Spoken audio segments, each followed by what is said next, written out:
We begin with breaking news in North Texas, where at least 6 people have died when a tornado touched down. Firefighters using flashlights are now going house to house looking for anyone still trapped. ABC's Jim Ryan reports from the hard-hit town of Granbury. This storm rolled in from the southwest, and tornado sirens started blaring just before sunset. Witnesses say pea-sized hail soon turned to baseball-sized, and then hailstones the size of grapefruit were pounding a subdivision near the town of Granbury, not far from Fort Worth. Rancho Brazos is a subdivision of Hood County that's south of Granbury, about 3 miles by the way the crow flies out there, I guess. And there's about 110 homes in that residential area. I've been told that most all of that is in heavy damage to totally destroyed conditions out there. As paramedics were rushing into the area to treat dozens of injuries, school buses were pulling away, taking evacuees to churches that have been turned into shelters. Those people are telling stories of an extremely intense rain-wrapped tornado that's done extensive damage to neighborhoods. It's been a devastating year so far, and things now with the weather coming around with tornado season, this particular night is not anything like I've ever seen. Even as rescue operations were getting underway, another storm was forming on the outskirts of town, prompting new severe weather warnings. Jim Ryan, ABC News, Granbury, Texas. Additional storms did move through southern Oklahoma as well, where there's a lot of damage, a lot of poles toppled, a lot of power outages. So just some wild stuff. Did you see the size of that hail?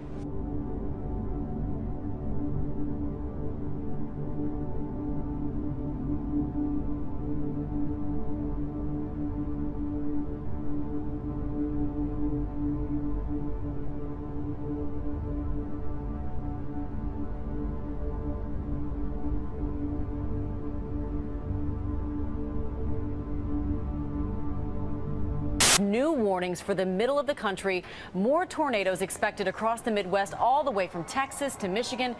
Those pictures are remarkable, Sam. I mean, and this is happening everywhere. Yeah, it will be by the weekend. We're looking into Saturday, Sunday, and we're going to even show you how it lasts into Monday. Amy, when you see things like this, we've had a very quiet tornado season. We've had so much cold air in place in the country, and so now we get those warmer temperatures, and here goes the tornado season. I do want to mention briefly that Granbury, the National Weather Service has been looking into this. These are preliminary reports. When you see something like this is the foundation of a house, and this isn't after someone came in and cleaned it up. This is right after the storm. The house taken off the foundation. So when you see something like this, and we saw it yesterday and we were talking in the office, this looks like the damage of an EF4, and indeed the Weather Service has said it probably is anywhere from 166 to 200 miles per hour. It's a devastating storm. They're talking about the dead or the bodies.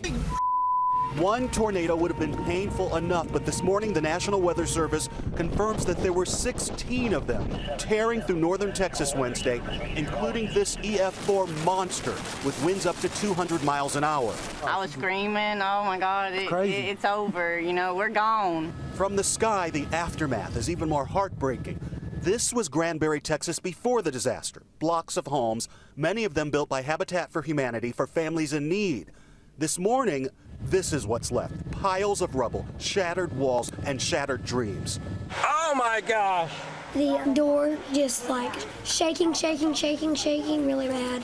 From the street, it's even more disheartening. Family cars tossed around like Hot Wheels. Windows exploded into flying daggers. And this morning, nearly 3,500 homes and businesses here are still without power. In Cleburne, weather officials now think it was an EF3 that cut a second path of destruction half a mile wide. Across this state, many of those who lost their homes now so thankful they didn't lose their lives. My cars are gone, my house is gone, but my children are here and we're okay.